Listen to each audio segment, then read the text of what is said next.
My colleague has a badly burnt arm. My priority is to get him out of danger and cool this burn down. What am I going to use to cool the burn down? Water. Plenty of it. 10 minutes if possible.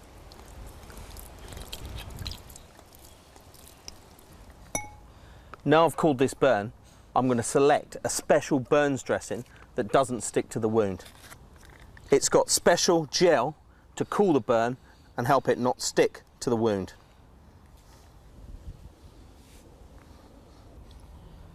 Use as many dressings as you need to cover the whole wound.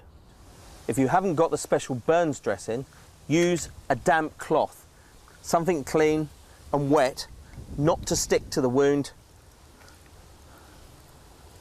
and keep applying water so it doesn't stick. Elevate the injured limb and remove constrictive items like a watch or bracelet. Make sure you don't rip away burnt clothing from the wound. To summarise, cool a burn down with water, preferably for 10 minutes. Cover it with a special burns dressing or a damp cloth. Elevate the injured limb.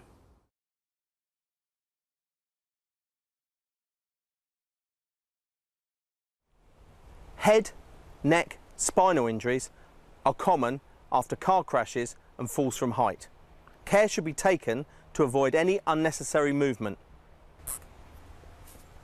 Think head and neck, but if the casualty is unconscious, always manage the airway first. Good, he's breathing. I'm not going to move him. The best way to hold someone's head and neck still is from the back seat and do it from behind. If you've got a medical pack with you, you can utilise the SAM splint. Okay, to make a neck brace, I place it around his neck and I put the bend underneath his chin. If I wrap it around his neck and place it across his chest, and to make it secure, I pinch either side, which finds a nice neck brace. The SAM splint is versatile.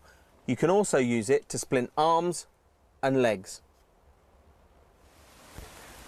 Remember, think head and neck, but manage the airway first. Immobilise the head and neck using your hands or a SAM splint. If you haven't got that available, maybe you can use a newspaper.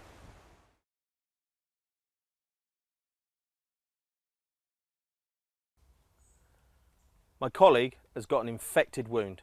I've got to clean this out thoroughly and I've got to dress it properly to stop the infection spreading. I've put my gloves on for this. I'm going to get a bottle of water and I'm going to clean it through from the top.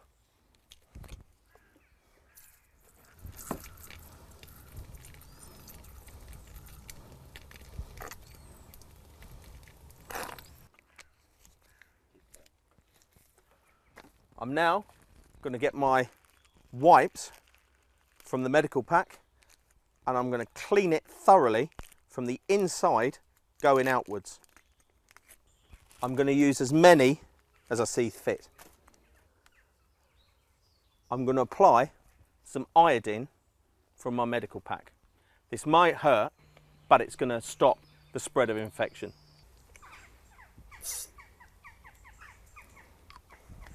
I'm now going to apply a clean dressing.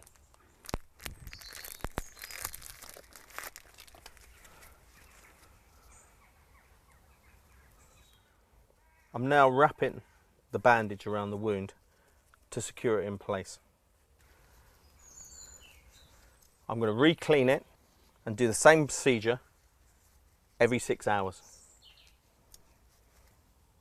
I'm also going to consider antibiotics from my other medical kit if we're in a remote region.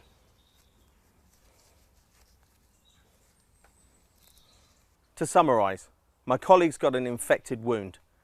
I cleaned it through with water. I then used the wipes in my medical pack to clean it thoroughly. I added iodine and placed a clean dressing on. I would do that every 6 hours. Finally, I would consider antibiotics from my other medical pack.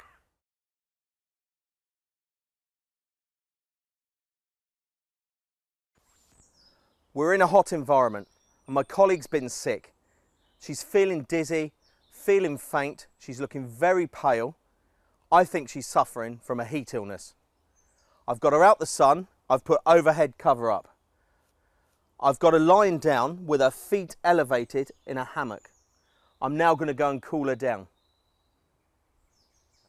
I'm going to use the process of evaporation to cool her down. I'm going to tip water over her. And I'm going to fan her until her temperature goes down. I'm also going to start the process of rehydration. I'm going to give her plenty of water to drink, and I'm going to add salt and sugar solution from my medical pack. So, to summarise, we're in a hot environment and my colleague has been sick, she's very pale, she's sweating, she's feeling dizzy. I put up some shade, I raised her legs up into the air, I cooled her down using the process of evaporation. I gave her water to drink with salt and sugar solution from our medical kit. If she stops sweating, gets flushed and loses consciousness, I'm going to get a medical evacuation straight away.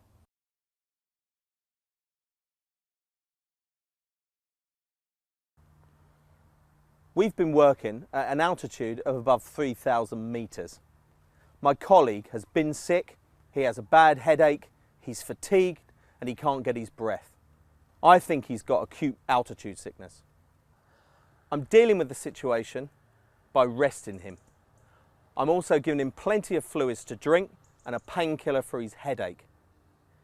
If he doesn't improve rapidly or the situation gets worse, I'm going to take him down to a lower altitude. Worse could happen. His brain could swell and fluid could gather on his lungs. Again, the only treatment is to get him to a lower altitude. As it's cold, I'm going to make sure my colleague doesn't develop hypothermia.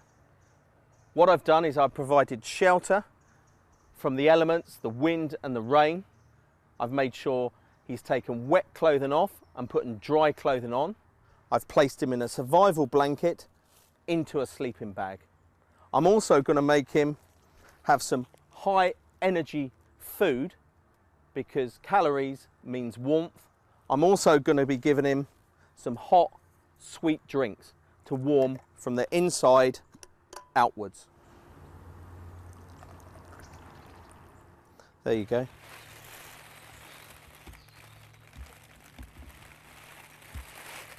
So, to summarise, to treat altitude sickness, I've rested my colleague, I've given him plenty of fluids to drink, I've also given him a painkiller for his headache.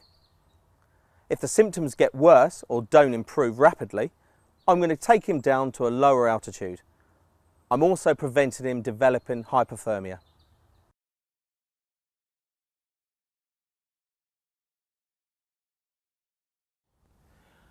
My colleague's had a bleeding wound. I've treated that, but anyone who's been bleeding, had a burn or lost fluids through dehydration can suffer from shock. This is where the body shuts down and tries to direct the blood to the upper half of the body. He might look pale, sweaty, confused and anxious. I can combat this by lying him down and elevating his legs. Okay, do you want to just lie down, keep your arm up in the air. Raise your legs, there you go. All the blood now from the lower half of his body will go to the core, where it's needed most. I generally say, if they're pale, raise their tail.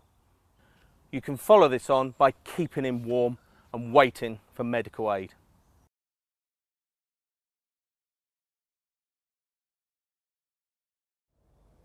When calling for help, it's important to keep calm.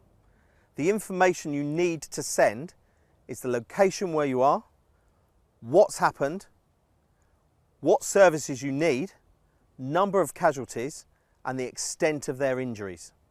Good information going one way means a good response coming to you.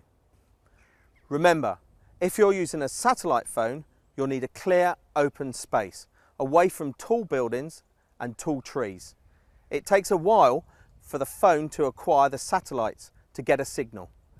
You can use the GPS facility to get your exact location.